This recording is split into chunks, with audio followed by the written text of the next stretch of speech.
ఒక 11 ఏళ్ల అమ్మాయి ఇంత దారుణం చేసిందా? అది 2004 జూన్ 1 జపాన్ లో ఉన్న సెసిబో అనే ఒక చిన్న టౌన్ అది. అండ్ అందులో ఉన్న ఒకోబు స్కూల్లో మార్నింగ్ 8 AM కి యాజ్ యూజువల్ గా క్లాసులు స్టార్ట్ అయిపోయాయి. స్టూడెంట్స్ అందరూ కూడా అల్లరి చేస్తూ ఉండగానే మధ్యాహ్నం 12:30 అయిపోయింది. లంచ్ బ్రేక్ అవడంతో మొత్తం అందరూ కూడా క్లాస్ రూమ్స్ నుంచి బయటకు వచ్చి క్యాఫ్టీరియా సైడ్ వెళ్తున్నారు. ఆల్మోస్ట్ అందరూ కూడా కారిడార్స్ లో తిరుగుతూ లంచ్ కి వెళ్లేసరికి కనీసం 10 నిమిషాలు పట్టింది. అందరూ కూడా వచ్చేసి లంచ్ చేద్దామని చెప్పి మొదలు పెట్టిన తర్వాత వాళ్ళందరినీ మానిటర్ చేయడానికి అక్కడ ఉన్న టీచర్ తనాక అటెండెన్స్ షీట్ తీసుకుని అందరూ వచ్చారా లేదని చెప్పి కౌంట్ చేయడం మొదలు పెట్టాడు. కాకపోతే అతనికి 2 షార్ట్ వస్తున్నారు. యాక్చువల్ గా మొత్తం అందరూ వచ్చేసి ఉండాలి కదా, మరి మిస్ అయిన 2 ఎవరు అని చెప్పి ఒకసారి కారిడార్ లోకి వెళ్లి చూడడం స్టార్ట్ చేశాడు. కానీ అది మొత్తం అంతా కూడా ఎంటీగా ఉంది. మరి ఇక్కడ లేకపోతే నిజంగానే ఎవరైనా మిస్ అయ్యారా లేదంటే నేనేమైనా తప్పు కౌంట్ చేశానని చెప్పి మళ్ళీ వెళ్లి కౌంట్ చేయడం మొదలు పెట్టాడు. కానీ స్టిల్ 2 తక్కువ వచ్చారు. అసలు ఎవరు ఈ 2 అని చెప్పి అక్కడ ఉన్న వాళ్ళని అడగడానికి వెళ్లే లోపే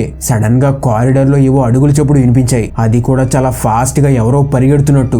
వెంటనే డోర్ ఓపెన్ చేసి వచ్చి కారిడార్ లో చూస్తే అక్కడ ఉన్నది నివాడా. అప్పటి వరకు కూడా ఫాస్ట్ గా పరిగెత్తే ఆమె ఈయన్ని చూడగానే సడన్ గా నిలబడిపోయింది. ఆమె ఫేస్ అంతా కూడా పాలిపోయినట్టు కనిపిస్తుంది. కానీ షర్టు మీద అండ్ ఒంటి మీద ఎంతలా రక్తం మరకలు ఉన్నాయంటే ఆమె చేతి నుంచి కిందకి రక్తం బొట్టులు కారుతున్నాయి. వెంటనే ఈ టీచర్ పరిగెత్తుకుంటూ ఆమె దగ్గరికి వెళ్లి ఆమె చేతులు పట్టుకుని ఎక్కడ తగిలింది, ఏమైంది, ఇంకో అమ్మాయికి ఏం జరిగింది, ఎవరిలా చేశారు అని చెప్పి కంటిన్యూస్ గా అడుగుతూనే ఉన్నాడు. కానీ నివాడా మాత్రం ఎలాంటి సమాధానం కూడా చెప్పకుండా సైలెంట్ గా నిల్చుని ఉండిపోయింది. ఈ లోపు ఇతని అరుపులు విన్న మిగతా టీచర్స్ అక్కడికి వచ్చేసి ఏమైంది ఏమైంది అని చెప్పి అడుగుతుంటే నివాడా సైలెంట్ గా ఉండి అటు కారిడార్ మూలకి ఉన్న ఒక స్టడీ రూమ్ వైపు చెయ్యి చూపించింది. దాంతో రెండో అమ్మాయి అక్కడేమైనా ఉందేమో అని చెప్పి ఈ నివాడాని ఒక ఫీమేల్ టీచర్ కి ఇచ్చి ఇతను పరిగెత్తుకుంటూ ఆ రూమ్ సైడ్ వెళ్ళాడు. ఆ స్టడీ రూమ్ డోర్ ఓపెన్ చేసి చూసేసరికి అక్కడ కనిపించిన విజువల్ ఇతని స్టూడెంట్ అయిన సటోమి రక్తపు మడుగులో పడిపోయి ఉంది. ఎవరో ఆమె గొంతుని అతి దారుణంగా కోసేసి ఆమెను అక్కడ పడేసి వెళ్లిపోయారు. అండ్ ఆ రూమ్ అంతా కూడా ఎక్కడ చూసినా రక్తం చిమ్మినట్టు ఉంది. ఒక్క 2 సెకండ్లు ఏం చేయాలో తెలియని స్టేట్ లో అతను ఉండి వెంటనే రియాక్ట్ అయ్యి ఆమె గొంతు దగ్గరికి వెళ్లి అక్కడ పట్టేసుకుని ఎవరైనా అంబులెన్స్ కి ఫోన్ చేయండి అని చెప్పి గట్టిగా అరుస్తున్నాడు. ఈ లోపు మిగతా టీచర్లు అందరూ కూడా అక్కడికి వచ్చేసి కరెక్ట్ గా 12:43కి కిమూరా అని చెప్పి ఒక టీచర్ అంబులెన్స్ కి ఫోన్ చేసి ఇక్కడ స్కూల్లో ఒక అమ్మాయి చాలా దారుణమైన కండిషన్ లో ఉంది, వెంటనే అంబులెన్స్ ని పంపించండి అని చెప్పి చాలా బ్రతిమాలతో అడిగింది. ఈ లోపు ఆమె గొంతు పట్టుకున్న టీచర్ ఎవరైనా కాపాడండి, ఎవరికైనా ఏమైనా చేయడం వచ్చా అని చెప్పి అరుస్తున్నాడు. కానీ అతనికి తెలియని విషయం ఏంటంటే సాడ్లీ ఆమె అప్పటికే చనిపోయింది. ఈ లోపు ఇందాక నివాడాని అప్పగించిన ఫీమేల్ టీచర్ ఎవరైతే ఉన్నారో ఆమెను ఒక రూమ్ లోకి తీసుకెళ్లి నీకెక్కడైనా దెబ్బలు తగిలాయా, అసలు ఏం జరిగింది ఒకసారి చూపించు అని చెప్పి తీయడానికి ట్రై చేస్తుంటే అప్పుడు నివాడా చెప్పిన మాట ఇది అసలు నా రక్తం కాదు, నేను ఆ అమ్మాయిని చంపుతుంటే అది ఎందుకో మరి అంతలా కదిలింది, అప్పుడు నాకు ఈ మచ్చలు పడ్డాయి అని చెప్పింది. అసలు ఏం జరుగుతుంది ఇక్కడ? ఒక స్కూల్లో నిజంగానే తన సొంత ఫ్రెండ్ ని నివాడా చంపేసిందా? ఇది అసలు నిజమేనా లేదంటే సటోమిని ఎవరైనా చంపేసి ఆ తప్పుని నివాడా మీదకి తోస్తున్నారా? అసలు ఎవరి నివాడా? ఆమె ఇలాంటి పనులు చేయడానికి కారణం కొన్ని మూవీసా?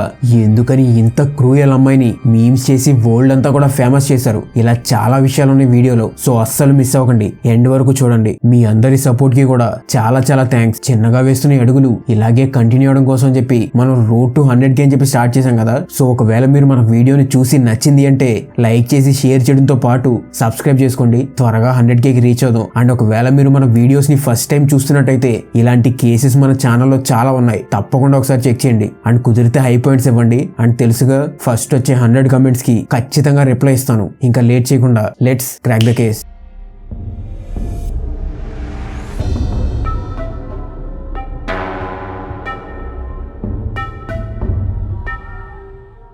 వన్స్ దీన్ని చూసిన వెంటనే ఒక టీచర్ వెళ్లి వైస్ ప్రిన్సిపల్ రూమ్ దగ్గర నిలబడి ఆయనకి చెప్పడానికి ట్రై చేస్తుంది. కానీ ఆమె పడే కంగారికి అసలు ఆమె మాటలు ఆయనకి ఏమీ అర్థం కావట్లేదు. సో ఆయనే స్వయంగా స్టడీ రూమ్ దగ్గరికి వచ్చి చూశాడు. అయినా కూడా అది చూడగానే మాట రాలేదు. అసలు ఇన్ని ఇయర్స్ సర్వీస్ లో స్కూల్ లోపల ఇలాంటి ఇన్సిడెంట్ చూడలేదు. ఈ అమ్మాయి వాళ్ళ ఫాదర్ కి కూడా కాల్ చేశారు. ఇప్పుడు అంబులెన్స్ వచ్చే వరకు కూడా ఎవ్వరూ దీన్ని చూడకూడదు, ఎవ్వరూ ఈ స్కూల్ నుంచి బయటికి వెళ్ళకూడదు అని చెప్పి మొత్తం డోర్స్ అండ్ కర్టన్స్ ని క్లోజ్ చేసేశారు. ఈవెన్ అక్కడ చూసిన నలుగురు పిల్లలు తప్ప మిగతా ఎవ్వరికి కూడా అసలు ఇలాంటిది ఒకటి జరిగింది అని కూడా తెలియనివ్వకుండా చాలా పకడ్బందీగా మేనేజ్ చేశారు. ఈ లోపు పారామెడిక్స్ అందరూ వచ్చేసి ఈ అమ్మాయిని చెక్ చేశారు, కానీ ఆమె చనిపోయింది, ఇంకా బ్రతకదు అని చెప్పి అనౌన్స్ చేశారు. కాకపోతే వాళ్ళకైతే ఇది క్లియర్ గా అర్థమైపోయింది, ఇదేదో యాక్సిడెంటల్ గా జరిగిన విషయం కాదు, ఎవరో కావాలి అని చెప్పి చేశారు అని. దాంతో వెంటనే పోలీసుల్ని ఇన్వాల్వ్ చేస్తే వాళ్ళు వచ్చేసి ఫస్ట్ అయితే క్రైమ్ సీన్ ని సెక్యూర్ చేశారు. అయితే ఇప్పుడు అక్కడ ఉన్న వాళ్ళని ఒక్కొక్కరిని ఎంక్వైరీ చేయడం మొదలు పెట్టారు. ఫస్ట్ అయితే రక్తంతో ఉన్న టీచర్ దగ్గరికి వెళ్లి ఏమైంది అని చెప్పి అడిగితే ఆయనే పైన ఇంట్రోలో ఉన్నదంతా కూడా వాళ్ళకి చెప్పాడు. అండ్ ఇప్పుడు అతని ఒంటి మీద ఉన్న రక్తం ఆమెని కాపాడడానికి ట్రై చేస్తున్నప్పుడు అంటుకుంది అని చెప్పాడు. అయితే ఇక్కడ ఉన్న వాళ్ళందరి దగ్గర నుంచి డీటెయిల్స్ తీసుకున్న తర్వాత వీళ్ళకి నివాడ్ అనే సస్పెక్ట్ అని చెప్పి అర్థమైంది. వెంటనే పైన ఉన్న ఆమె దగ్గరికి వెళ్లి ఏం జరిగింది అని చెప్పి అడగడం మొదలు పెట్టారు, కానీ ఆమె మాత్రం ఎలాంటి సమాధానం లేకుండా వీళ్ళ వైపు చూస్తూ అలానే కూర్చుండిపోయింది. అండ్ పోలీసులు కొంచెం గట్టిగా అడిగేసరికి వెంటనే ఏడుస్తూ నేను తప్పు చేశాను, నేను చాలా పెద్ద తప్పు చేశాను అని చెప్పి చెప్తుంది. అప్పటి వరకు కూడా ఒళ్ళంతా రక్తం పూసుకుని చాలా స్టిఫ్ గా కూర్చున్న అమ్మాయి కాస్త ఇప్పుడు సడన్ గా ఎమోషనల్ అయిపోయి ఏడవడం మొదలు పెట్టింది. పోలీసులకి ఏమీ అర్థం కాలేదు, అసలు వీళ్ళిద్దరూ ఒకటేనా లేదంటే ఈ అమ్మాయికి ఏమైనా స్ప్లిట్ పర్సనాలిటీ ఉందా అని చెప్పి ఈమెని తీసుకుని స్టేషన్ కి వెళ్లారు. అండ్ వన్స్ అక్కడికి వెళ్ళిన తర్వాత మళ్ళీ మొత్తం సైలెంట్ అయిపోయింది. ఈవెన్ అక్కడికి నివాడా వల్ల మదర్ వచ్చినా గానీ, ఈవెన్ ఆమె అడుగుతున్నా గానీ నివాడా ఎలాంటి సమాధానం చెప్పకుండా సైలెంట్ గా ఉండిపోయింది. ఇంకో పక్కన స్కూల్లో అన్ని క్లాసెస్ ని కూడా గ్రేడ్ వారీగా ఒక్కొక్కరిని బయటికి పంపించేస్తున్నారు ఎక్సెప్ట్ 6th గ్రేడ్, ఎందుకంటే ఈ క్లాస్ లోనే ఈ ఇద్దరు అమ్మాయిలు కూడా చదువుతున్నారు. సో వీళ్ళ గురించి ఏమైనా డీటెయిల్స్ తెలుస్తాయని చెప్పి ఒక్కొక్కరిని ఎంక్వైరీ చేస్తున్నారు. అలానే నైట్ అయిపోయింది. స్టేషన్ లో నివాడాకి ఫుడ్ పెట్టినా కానీ ఆమె తినట్లేదు. అండ్ ఏ ఒక్క పోలీస్ అయినా ఆమె దగ్గరికి వెళ్తుంటే సడన్ గా ఏడవడం స్టార్ట్ చేస్తుంది. సారీ నేను తప్పు చేశాను అని చెప్తుంది, కానీ ఎందుకు చంపావు ఎలా చంపావు అని అడుగుతుంటే మాత్రం ఎలాంటి సమాధానం చెప్పట్లేదు. నెక్స్ట్ డే మార్నింగ్ అయిపోయింది. పోలీసులు లిటరల్ గా ఆమెను బ్రతిమాలుతున్నారు, ఎందుకు చేసావో చెప్పు అని చెప్పి. అయితే చాలా సేపు అడిగిన తర్వాత ఫైనలీ ఆమె నోరు విప్పి చెప్పడం మొదలు పెట్టింది. కాకపోతే రీజన్ ఏమీ లేదు, నేనేదో మామూలుగా చంపేశాను అని చెప్తుంది. ఈమె చేశానని అయితే ఒప్పుకుంది, కానీ పోలీసులకు ఏమీ అర్థం కావట్లేదు. ఏంటి, ఒక్కోసారేమో జాలిగా ఏడుస్తుంది, ఇంకోసారేమో సైకోపాత్లో కూర్చుని చూస్తుంది, ఇప్పుడేమో ఏదో ఊరికే చంపేశాను అని చెప్తుంది. అసలు ఏంటి అమ్మాయి అని చెప్పి కంటిన్యూస్ గా 3 రోజులు ఇన్వెస్టిగేట్ చేస్తే ఫైనలీ ఆమె నోరు విప్పి మాట్లాడడం మొదలు పెట్టింది. ఈమె ఎందుకు చంపింది అని చెప్పి చెప్పాలంటే ముందు అసలు ఎవరి ఇద్దరు, వీళ్ళిద్దరి మధ్యలో ఇష్యూ ఎలా స్టార్ట్ అయింది, ఎందుకు అంత వైలెంట్ గా చంపింది అని చెప్పి ఒక్కొక్కటి చూసుకుంటూ వద్దాం. యాక్చువల్ గా ఇప్పటి వరకు కూడా ఈ వీడియోలో వీళ్ళ ఏజెస్ చాలా తక్కువ సార్లు చెప్పాను, అండ్ ఇక మీదట కూడా చెప్పను, వాళ్ళ క్లాసెస్ మాత్రమే చెప్తా. ఎందుకంటే యూట్యూబ్ ఈ మధ్యన చాలా ఎక్కువ రిస్ట్రిక్షన్స్ పెడుతుంది. సో వాళ్ళ క్లాసెస్ ని బట్టే వీళ్ళ ఏజ్ ని మీరే అర్థం చేసుకోండి. ఈ అమ్మాయి యాక్చువల్ పేరు నట్సుమిట్సుజి, కానీ అందరికీ తెలిసిన ఫేమస్ అయిన పేరు మాత్రం నివాడా ట్యాన్. 1992లో సెసిబిలో ఉన్న ఒక నార్మల్ ఫ్యామిలీలో పుట్టిన మొదటి అమ్మాయి ఈ నివాడా. చిన్న ఏజ్ లో ఉన్నప్పటి నుండి కూడా చాలా బాగా చదువుకునే అమ్మాయి. టీచర్స్ కి అయితే one of the favourite student, ఎందుకంటే ఎలాంటి గోల కానీ అల్లరి కానీ చేసేది కాదు. అండ్ పెద్దోళ్ళకి ఎదురు తిరగడం లాంటివి కూడా ఈమె దగ్గర ఉండేవి కాదు. అసలు ఈ అమ్మాయి క్లాసులో ఉందా లేదా అన్నట్టు చాలా సైలెంట్ గా ఉండేదంట. అండ్ చదువుకోవడంతో పాటు డ్రాయింగ్స్ వేయడం అండ్ మాంగా క్రియేట్ చేయడం కూడా చేసేదంట. మాంగా అంటే మన భాషలో చెప్పాలి అంటే కామిక్ బుక్స్ లాంటివి. మేబీ యానిమీ ఫ్యాన్స్ కి అయితే కొంచెం అర్థమై ఉంటుంది ఇది.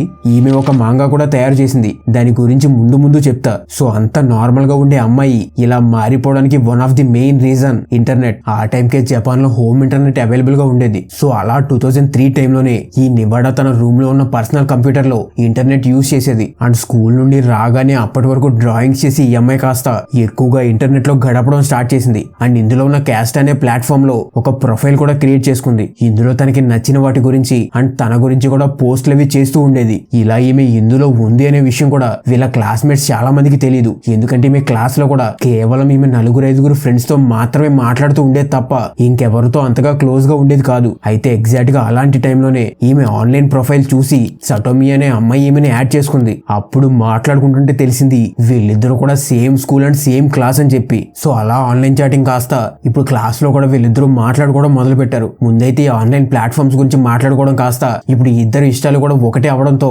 కొంచెం క్లోజ్ ఫ్రెండ్స్ అవడం మొదలు పెట్టారు. ఈ సటోమి ఎవరు అంటే అక్కడ ఉన్న ఒక ఫేమస్ న్యూస్ పేపర్ మ్యాగజైన్ లో పనిచేసే ఒక హై లెవెల్ ఆఫీసర్ కూతురు. యాక్చువల్ గా అవ్వడానికి ఈమెకి 2 అన్నయ్యలు ఉన్నా కానీ ఇంట్లో ఈమె ఆడపిల్ల అవడంతో ఈమె ఫాదర్ ఈమెని చాలా గారాబంగా పెంచాడు. అండ్ ఇంత గారాబం చేయడానికి ఇంకొక రీజన్ ఏంటి అంటే కొన్ని ఇయర్స్ బ్యాకే వీళ్ళ మదర్ క్యాన్సర్ తో చనిపోయారు. సో దాని తర్వాతే వీళ్ళు 2001లో మెయిన్ సిటీ నుంచి ఈ ససిబోకి వచ్చేసారు. అండ్ అప్పుడే సటోమిని ఈ స్కూల్లో జాయిన్ చేశారు. సో ఈమె లేట్ గా రావడం అండ్ వచ్చిన తర్వాత ఎక్కువ ఫ్రెండ్స్ లేకపోవడంతో పాటు వీళ్ళిద్దరు కూడా చాలా సైలెంట్ గా ఉండేవాళ్ళు. అండ్ ఇద్దరి ఇష్టాలు కూడా ఒకటే అవడంతో కొంచెం ఈజీగా కలిసిపోయారు. అయితే ఈ ఫ్రెండ్స్ ఫ్రెండ్షిప్ ఇంకా ముందుకు వెళ్ళడానికి వన్స్ స్కూల్ అయిపోయిన తర్వాత కూడా ఇద్దరు కలిసి టైం స్పెండ్ చేయడం కోసం అని చెప్పి ఒక బాస్కెట్బాల్ క్లబ్ లో జాయిన్ అయ్యారు. అయితే అలా జాయిన్ అయిన కొన్ని రోజులకే నివాడా సడన్ గా రావడం మానేసింది. ఎందుకు అని అడిగితే నేను చదువుకోవాలి అని చెప్పింది. సో ఇలా రావడం ఆపేయడంతో వీళ్ళిద్దరి మధ్యలో చిన్నగా గొడవలు వచ్చి మాట్లాడుకోవడం మానేశారు. తర్వాత మళ్ళీ సటోమినే ఆన్లైన్ లో మెసేజ్ పెట్టి మళ్ళీ ఫ్రెండ్స్ అవుదాం అని చెప్పి అడిగింది. కానీ నివాడా ఇలా మానేయడానికి రీజన్ చదువుకోలేకపోతుంది అనే, కానీ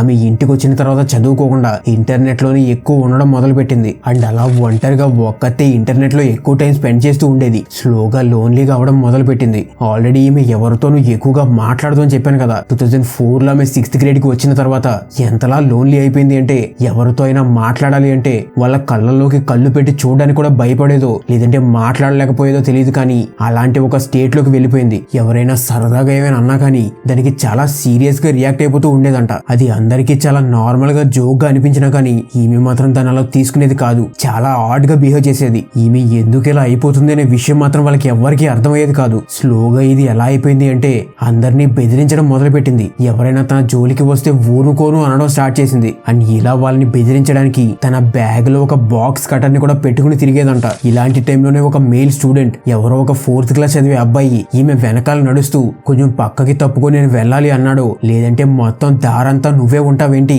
కొంచెం పక్కకి నడవచ్చు కదా అన్నాడో తెలియదు. కానీ ఈమె మాత్రం అతనిని లావుగా ఉన్నావు అన్నాడేమో అనుకుని వెంటనే అతని ముఖం పగలగొట్టేసింది. అతన్ని కింద పడేసి తనడం మొదలు పెట్టింది. ఆమెని ఆపడానికి వచ్చిన వాళ్ళందరి మీద కూడా చాలా గట్టిగా అరిచింది. దాంతో అందరూ భయపడిపోయారు. అలా ఆమెని ఆపడానికి వచ్చిన వాళ్ళలో సటోమి కూడా ఒకటి. అప్పటి వరకు ఫ్రెండ్ అనుకున్న ఆమె ఇలా ఆమె మీద అరిచేసరికి సటోమి తట్టుకోలేకపోయింది. ఇప్పుడు నివాడాని చూసి స్కూల్లో మిగతా వాళ్ళు భయపడడం మొదలు పెట్టారు. ఈ ఇన్సిడెంట్ తర్వాత నెక్స్ట్ సటోమితో మాట్లాడడం కూడా కంప్లీట్ గా కట్ చేసేసి ఒక కొత్త గ్రూప్ తో కలిసి నివాడా అంటే భయపడుతున్నారు కాబట్టి జూనియర్స్ ని ఇబ్బంది పెట్టడం మొదలు పెట్టింది. దీని మీద టీచర్స్ కి చాలా సార్లు కంప్లైంట్స్ కూడా చేశారు. కానీ చెప్పే కదా ఈమె బానే చదివేది అని చెప్పి. సో టీచర్స్ దృష్టిలో ఈమె స్టిల్ అదే సైలెంట్ గా ఉండే నివాడా. సో దాంతో టీచర్లు అందరూ కూడా వీళ్ళల్లో వీళ్ళేదో గొడవ పడుతున్నారు ఏమో అన్నట్టు ఇగ్నోర్ చేసేవాళ్ళు. అయితే ఆమెకి మాంగా రాసే అలవాటు ఉంది అని చెప్పే కదా. ఎగ్జాక్ట్ గా ఇలాంటి టైంలోనే ఆమె ఒక స్టోరీ రాసింది. ఇందాక చెప్తానన్న స్టోరీ ఇదే, కొంచెం జాగ్రత్తగా వినండి. ఈ స్టోరీలో ఏంటంటే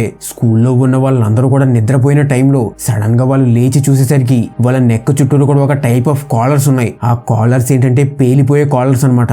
వీటిని రిమోట్ కంట్రోల్స్ తో ఆపరేట్ చేస్తారు. అండ్ స్కూల్ అంతా కూడా లాక్ అయిపోయింది. ఇప్పుడు వీళ్ళందరూ కూడా ఇక్కడ నుంచి బయటపడాలి అంటే చేయాల్సిన పని ఒకరినొకరు చంపుకోవడం. అదేంటి, ఎందుకని వీళ్ళలో వీళ్ళే చనిపోవాలి అంటే ప్రతిసారి కూడా మైక్ లో ఒక అనౌన్స్మెంట్ వచ్చింది. ఆ అనౌన్స్మెంట్ లో ఒక నెంబర్ ని అనౌన్స్ చేస్తారు. ఆ నెంబర్ ఇప్పుడు సపోజ్ 100 అనుకుంటే అక్కడ ఉన్న స్టూడెంట్స్ 150 అయితే ఆ మిగతా 50 మందిని వీళ్ళల్లో వీళ్ళే చంపేసుకోవాలి. ఒకవేళ అలా చంపుకుని 100 మంది మిగలకపోతే అక్కడ ఉన్న వాళ్ళందరి కాలర్స్ కూడా పేలిపోయి అందరూ చనిపోతారు. సో ఇలా నంబర్స్ తగ్గించుకుంటూ వచ్చేసరికి లాస్ట్ గా ఈ స్కూల్ నుంచి ప్రాణాలతో బయటపడేది కేవలం ఒక్కరు మాత్రమే. అండ్ వాళ్ళు కూడా మిగతా వాళ్ళందరినీ చంపేసి బయటపడాలి. అండ్ ఇలా చంపుకోవడం కోసం ప్రతి స్టూడెంట్ కి కూడా ఆయుధాలు కూడా ఇస్తారు. అండ్ అలా చంపుకుని లాస్ట్ గా మిగిలిన అమ్మాయి దగ్గర ఉండే ఆయుధం ఏంటో తెలుసా? ఒక నార్మల్ బాక్స్ కటర్. ఇందులో ఏముంది, ఆ ఏజ్ లోనే ఆ అమ్మాయి ఇంత మంచి స్టోరీ రాసింది కదా అనుకుంటే ఇక్కడే ఉన్న ట్విస్ట్ ఏంటి అంటే ఈ స్కూల్ ఏదైతే ఉందో వినడానికి సేమ్ యాజ్ యూజువల్ ఈ నివాడా చదివే స్కూల్ అనే ఉంది. అండ్ ఇందులో ఉన్న క్యారెక్టర్స్ అన్నిటికీ కూడా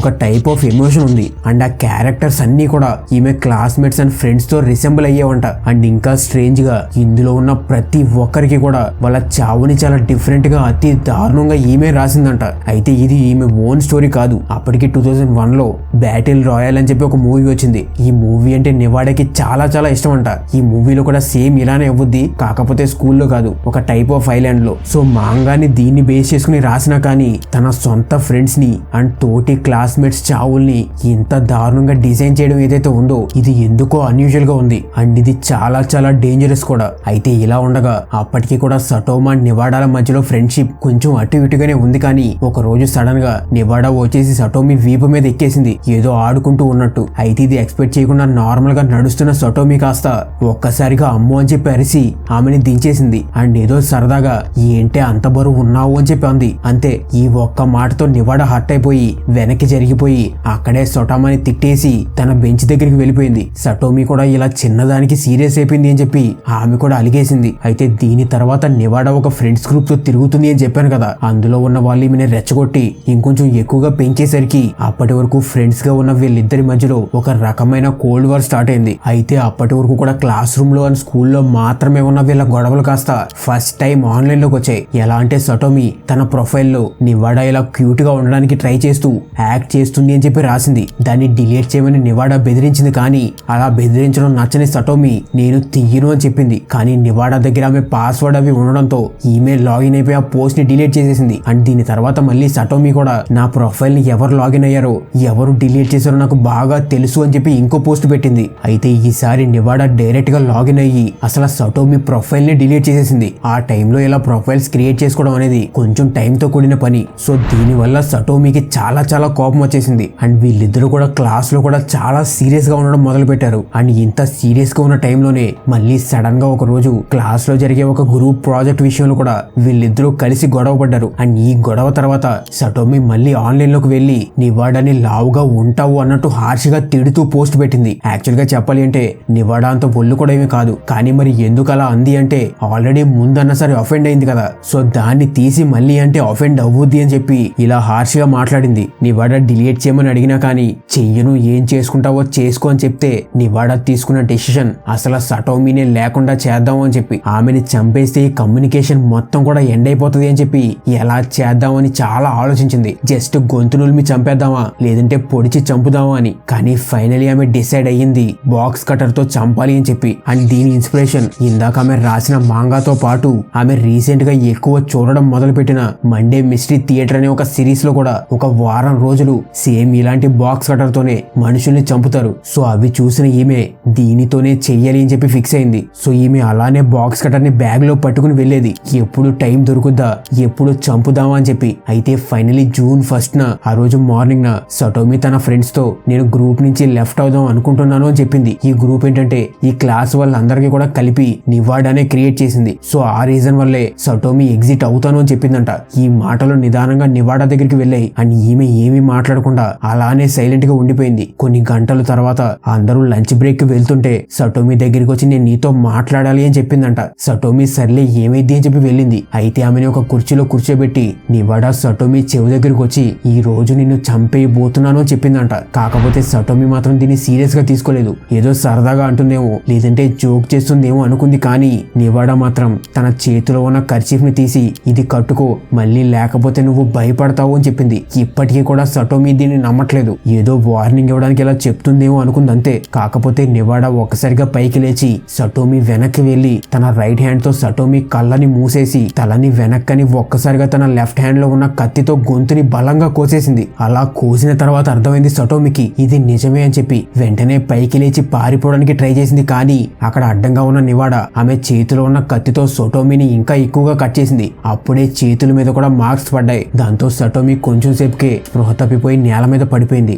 అయితే ఇక్కడ నివాడా ఏం చేసిందో తెలుసా? అక్కడ నుంచి వెళ్ళిపోలా. సటోమి చనిపోయిందా లేదా అని చెప్పి కన్ఫర్మ్ చేసుకోవడం కోసం ఆమె కదలడం ఆగిపోయే వరకు అక్కడే కూర్చుని వెయిట్ చేసింది. వన్స్ అలా కదలికలన్నీ ఆగిపోయిన తర్వాత అప్పుడు డోర్ ఓపెన్ చేసి కారిడార్ లోకి వెళ్ళింది. అలాంటి టైంలోనే టీచర్ ఆమెని చూసి ఆమె దగ్గరికి వచ్చి ఆమెను అడిగాడు ఏం జరిగింది అని చెప్పి. అలా సొంత ఫ్రెండ్ ని క్లాస్ రూమ్ లోనే ఇంత దారుణంగా చంపేసి పడేసింది. సాక్ష్యాలన్నీ దొరికాయి. అండ్ ఈమె ఇలా చేయడానికి కారణం వీళ్ళిద్దరి మధ్యలో ఉన్న చిన్న గొడవలు మాత్రమే. అండ్ ఈమె ఇంత వైలెంట్ కావడానికి రీజన్ ఈమె ఎక్కువగా చూసి ఇష్టపడిన మూవీస్ అండ్ సిరీస్ అని చెప్పి ఈమె మెంటల్ హెల్త్ సరిగ్గా లేదు. సో జైల్లో వేయడం కన్నా రీహాబిలిటేషన్ సెంటర్ కి పంపించడం చాలా బెటర్ అని చెప్పి కోర్టు డిసైడ్ చేసింది. అయితే అరౌండ్ 2010 టైంలో జపాన్ లోని స్టూడెంట్స్ ఏంటంటే ఈమె మీద ఫ్యాన్ ఆర్ట్స్ చేయడం మొదలు పెట్టారు. ఈమె స్టోరీలో ఈమెని గ్లోరిఫై చేసి మీమ్స్ చేయడం కూడా స్టార్ట్ చేశారు. అండ్ ఈ మీమ్స్ అన్నిట్లో కూడా ఈమెని చాలా క్యూట్ గా ఉన్నట్టు తయారు చేశారు. అయితే ఇలా క్రియేట్ చేస్తున్న టైంలోనే ఈమె ఒరిజినల్ నేమ్ ని కోర్ట్ రూల్స్ ప్రకారం వాడకూడదు కాబట్టి వాళ్ళు పెట్టుకున్న పేరు నివాడా ట్యాన్. ఇదే ఎందుకు అంటే ఈమె ఫోటో ఒకటి దొరికింది వాళ్ళకి. ఆ ఫోటోలో ఈమె వేసుకున్న షర్ట్ నివాడా వాళ్ళది. సో అందుకని ఈమె పేరు నివాడా ట్యాన్ గా మార్చారు. ఫైనలీ 2013లో ఈమెకి 20 ఏళ్ళు ఉండగా రీహాబిలిటేషన్ సెంటర్ నుంచి బయటికి రిలీజ్ చేశారు. కాకపోతే మరి మీరేమనుకుంటున్నారు?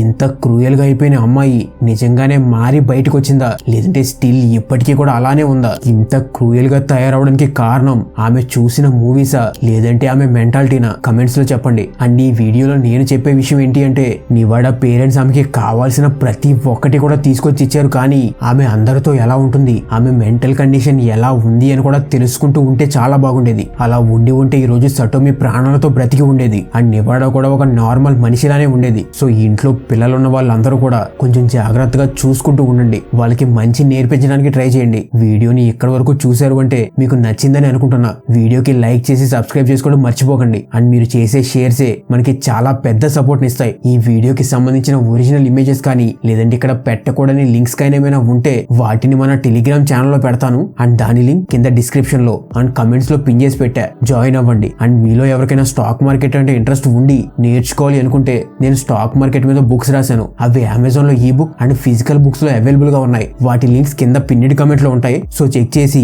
నీడ్ ఉన్న వాళ్ళు తప్పకుండా తీసుకోండి. అండ్ ఇలాంటి వీడియోస్ నచ్చితే మన ఛానల్లో ఇంకా చాలా ఉన్నాయి. ఒక లుక్ వేయండి. మళ్ళీ కలుద్దాం ఇంకో కేసుతో.